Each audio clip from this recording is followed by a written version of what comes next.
Banyak orang yang bisa berkata, aku mengasihi Tuhan, dan mungkin termasuk juga kita saat ini. Atau banyak orang yang mengatakan, saya memiliki iman yang besar kepada Tuhan. Tetapi tidak semua orang berani membuktikan imannya itu atau kasihnya itu melalui tindakan nyata. Nah, salah satu cara kita untuk menunjukkan kasih dan iman kita kepada Tuhan adalah melalui persembahan.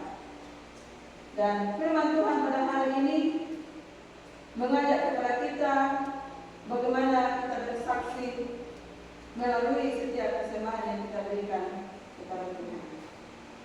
Bapak Ibu saudara-saudara, kitab Amsal merupakan bagian dari sastra hikmat di dalam Perjanjian Lama yang menekankan kemampuan hidup bijaksana sesuai dengan kehendak Allah di dalam kehidupan kita sehari-hari. Dan salah satu bentuk bagaimana kita bijaksana di dalam kehidupan sehari-hari, hidup bijak sesuai dengan kehendak Allah adalah melalui pengelolaan harta yang Tuhan berikan kepada kita, dan terkhusus melalui setiap persembahan yang kita berikan dalam setiap ibadah. Nah, itulah yang ditekankan di dalam perikop yang kita baca saat ini, Amsal 3 ayat 9 dan ayat yang 10. Mari kita melihat beberapa hal yang menjadi penekanan di dalam hadis ini. Yang pertama adalah sebuah ajakan untuk memuliakan Tuhan. Penulis kitab Amsal mengajak kepada kita untuk memuliakan Tuhan atau menghormati nama Tuhan. Dan salah satu cara untuk memuliakan atau menghormati Tuhan adalah melalui harta atau melalui setiap persembahan yang kita berikan. Dan harta yang dimaksud oleh Amsal dalam perikop ini adalah digambarkan dengan hasil pertama dari segala penghasilan kita. Bapak Ibu saudara-saudara, di dalam budaya bangsa Israel, hasil pertama adalah buah sulung atau hasil pertama dari panen atau ternak yang mereka kelola.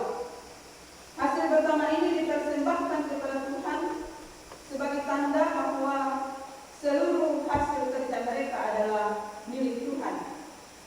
Mereka percaya bahwa apapun yang mereka miliki, apapun yang mereka hasilkan, itu semua berasal dari Tuhan. Kata hartamu menunjuk kepada segala kepemilikan yang dimiliki oleh bangsa Israel, baik itu hasil pertanian atau juga hasil peternakan, bahkan kekayaan-kekayaan yang lain. Dan bagi orang Israel, harta ini bukan milik mereka semata-mata, milik mereka secara pribadi, tetapi mereka yakini bahwa harta itu adalah titipan Tuhan yang harus dikelola dengan baik dan benar. Selanjutnya bagian yang kedua dalam Amsal ini ada ungkapan lumbungmu akan penuh dan bejana kemerahanmu akan meluap. Ini menggambarkan janji Tuhan yang akan terus memberkati umatnya bagi mereka yang rajin memuliakan atau menghormati namanya melalui persembahan. Nah, masyarakat Israel ini adalah masyarakat yang kebanyakan bertani, sehingga penulis kitab Amsal menggunakan lumbung dan bejana kemerahan sebagai ilustrasi untuk menggambarkan bagaimana berkat Tuhan akan mereka terima secara melimpah. Lumbung penuh ini menggambarkan bahwa pangan atau bahan makanan akan terus terjamin, akan terus tersedia dalam kehidupan umat Israel. Dan bejana anggur akan meluap melambangkan sukacita dan kelimpahan dari Tuhan. Janji ini bukan sekedar soal materi, tetapi juga jaminan pemeliharaan Allah bagi umat-umat Israel yang setia menghormati atau memuliakan namanya. Bapak Ibu saudara-saudara yang terkasih di dalam Tuhan, melalui nas firman Tuhan yang kita baca, kembali kita sebagai umat-umat Tuhan pada masa ini juga diingatkan tentang persembahan kita di hadapan Tuhan. Persembahan bukan sekedar kewajiban kewajiban untuk kita berikan setiap ibadah, bukan pula sebuah beban yang akan menghantui kehidupan kita, melainkan persembahan adalah kesempatan bagi kita untuk memuliakan Tuhan serta menjadi saluran berkat bagi pelayanan Tuhan di tengah-tengah gereja.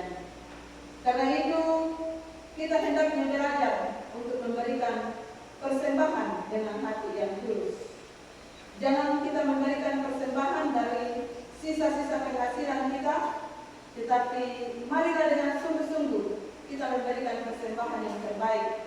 Memberikan yang terbaik dari apa yang kita miliki, dari setiap harta atau setiap hasil pekerjaan yang Tuhan berikan kepada kita. Lebih daripada itu, persembahan adalah sebuah kesaksian hidup. Ketika kita memberi persembahan yang terbaik, maka kita mengaku dan bersaksi bahwa Allah adalah sumber berkat dan sanggup memelihara kehidupan kita sebagai umat-umatnya. Karena itu, Bapak Ibu Saudara-saudara, sekali lagi, mari kita memberikan persembahan yang terbaik untuk Tuhan, bukan karena terpaksa, tetapi karena kita sungguh-sungguh bersyukur atas segala berkat dan anugerah yang diberikan Tuhan dalam hidup kita. Bersaksi melalui persembahan berarti kita menyatakan bahwa Tuhan adalah sumber hidup kita, sehingga kita mau mempersembahkan yang terbaik kepada-Nya. Demikianlah firman Tuhan. Semoga Roh Kudus memampukan kita selalu mau bersaksi melalui persembahan dan memberikan persembahan yang terbaik bagi Tuhan. Amin.